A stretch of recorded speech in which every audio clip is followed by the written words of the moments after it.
met our guest, but I want to say a little something about Brad Hall. I have known Brad Hall, William Bradford Hall, for 44 years. Jesus Christ. Let that sink in. For It's 44 nearly half your life, Gary. Almost half my life. Really.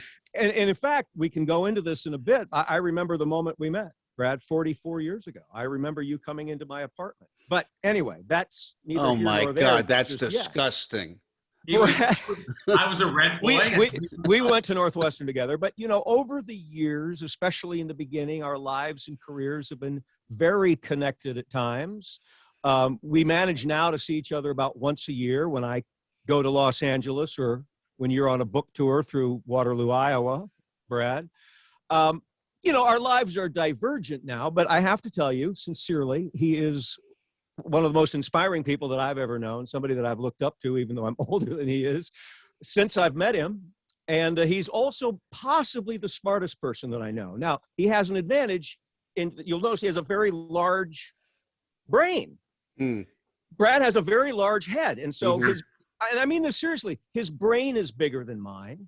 And therefore, you know, I'm essentially like a motor function. And Brad is just this absolutely brilliant human being. Now, does that correlate to any other part of the anatomy? We'll get into it. Shoulders. I have big shoulders.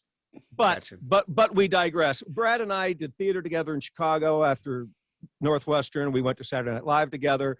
We moved out to Los Angeles, not together necessarily, but you know, over the years, Brad is an executive producer, a showrunner, a writer, a director, and we'll get into those specifics and how it all happened. But please welcome once again, Brad Hall.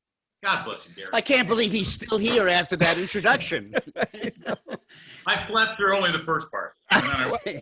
That's very nice of you. God bless you, Gary. Yeah, well, thank you for being with us, Brad. Seriously, I have looked forward to this all day. The day has basically just begun, but I've looked forward to this ever since Brad said he'd do the show because I love the man so incredibly much and I admire him. You're gushing. I tell you about gushing. You're gushing. Yeah, let him go. Let him go. Right, okay, gush. Let him. All right, gosh. All right, Brad, it's not like this is your first interview ever and everybody talks about Julia and everybody talks blah, blah, blah, blah, blah. Well, obviously, you were going to talk about some of that. Saturday Night Live for both of us was a difficult experience, but there are some stories to tell. Can I go back? I just want to say something. I think you guys are very familiar with who you are, as opposed to me, who I have no idea who I am. And my point is, I want to fill people in on where you guys came from, which was you had this troupe from Northwestern, right? And they were the Practical Theater Company. Now, how many people were in the Practical Theater Company, which is a comedy troupe? Take it, Brad. Well, we go back further than that. When we were students at Northwestern, well, Gary and I worked in the same kitchen for a while as I taught you to peel carrots. Our scholarships. I mean, we go way the fuck back. Did you guys go to Northwestern to be actors or writers? Yes, Gary was there for 11 years, 12 years. I like to make the comment that I was on the 10-year BA plan, but I was bright and did it in 6. Oh, I'll say you were ahead of yourself. But when we started the Practical Theater Company, I guess it was probably senior year. Paul Barat, another student, and I thought we had written plays. We thought, oh, we'll make plays. So we'll put them on. So we'll start this theater company, which was then called Attack Theater at first. And we did a play or two. And then I think we did a summer of plays that you didn't do, Gary, as I recall. And then the next year. I did Subnormal. Oh shit! So am I allowed to curse on your Yeah, show? You can curse. Oh, it's encouraged. Yeah, so if you did Subnormal was early on. That's right. But that was before Thrills and Glory because we didn't have a theory yet. Anyway, long before. We kind of bounced around, practically teenagers doing plays without having any idea what we were really doing at all.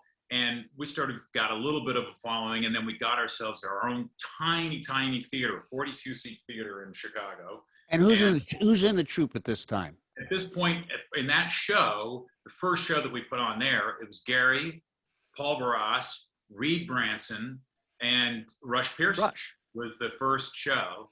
But, you know, we had the idea was to do new plays in improvisational theater, and we liked to improvise in our rehearsals, but we didn't do sets. We wanted to be different from Second City, so we did our improvisationally derived stuff, and with a lot of music, sort of semi-rock and rolly kind of music that you could do in a tiny theater like that.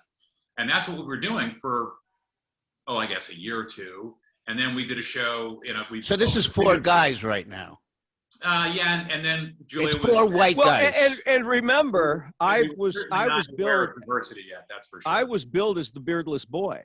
You were the first show, Gary. Did all the I did all the women's roles as the beardless boy in the Shakespearean tradition. Oh, okay. Yeah. And then the next couple of shows we started to have women in the shows, funny women, one of whom was Julia Louis-Dreyfus. And then we moved. We had a big hit, a couple of big hits.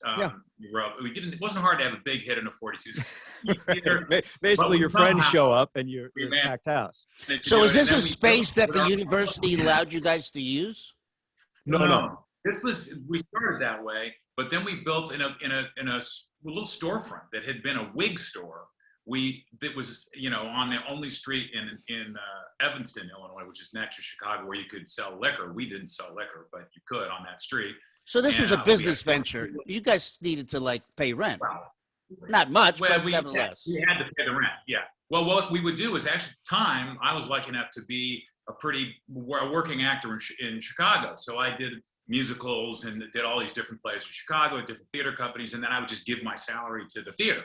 Because at the time, we didn't have any expenses. We didn't want to do anything except play. That's all we wanted to do. So once he paid the rent, there was no real need for any other money at the time. So our girlfriends would buy us hamburgers, was basically how we ate, and which is really true. And then off we went to Chicago. We built a bigger theater in Chicago where we could sell drinks. Unfortunately, Second City got all the money from our drinks. We were next door to Second City, which was, famous, of course, at the time. And it was when we were doing our very first show there that the guys from Saturday Night Live came, because Tim Kazurinsky, who was on Saturday Night Live at the time, had seen our show. And he said, you guys should come and see these guys. Well, they didn't really plan to. They came and saw the show next door, the Second City show. And Bernie Solins, who was running Second City at the time, didn't want to lose more of his cast. He'd been losing cast members to Saturday Night Live for years, including Tim and Mary Gross and a lot of other people, the Belushi's, et cetera, et cetera. And so he said to Tim, take him next door. And Tim said, I've been telling him to come next door. And he said, well, there's a show at 9, you should go next door and see, or 11 o'clock, the Late Show. Go see the Late Show, which they did. And that's when they hired us. Wasn't that a wild night? Gary? Yeah. Well, there's a good lesson here too. We did a bunch of shows in the little theater, the John Lennon Auditorium, the 42-seat theater was called. Yeah. We named it after him, but way before he died, right? Yeah. But we took the 1 or 2 best sketches. They were all good shows, but there were always a couple of sketches. And then probably Brad's idea, we called it the 50th Golden Anniversary Jubilee, which was 24 of the winning sketches. And that was, getting good reviews. Christensen loved the show, the reviewers. It was funny because we did 5. Let's see, we did 4 shows on the weekend. Two late shows Friday, 2 late shows Saturday, and those all was sold out. We had no problem selling out the weekends. But even when the guys came from SNL, we were having trouble selling tickets on Wednesday and Thursday. I mean, that was tough. But we were making it. I mean, we also had our little theater still, and we were doing Brecht at the time in that theater. We were doing In the Jungle of the City up in Evanston. And so we had a lot going on just as for running a theater company. There were a lot of people working at the company. A lot of people started to rely on the company for rent. So when we got this offer to go to Saturday Night Live, it was for me and for Paul, who were the artistic directors of the company, this was a huge decision. And we really were tempted not to go because we had a company to run.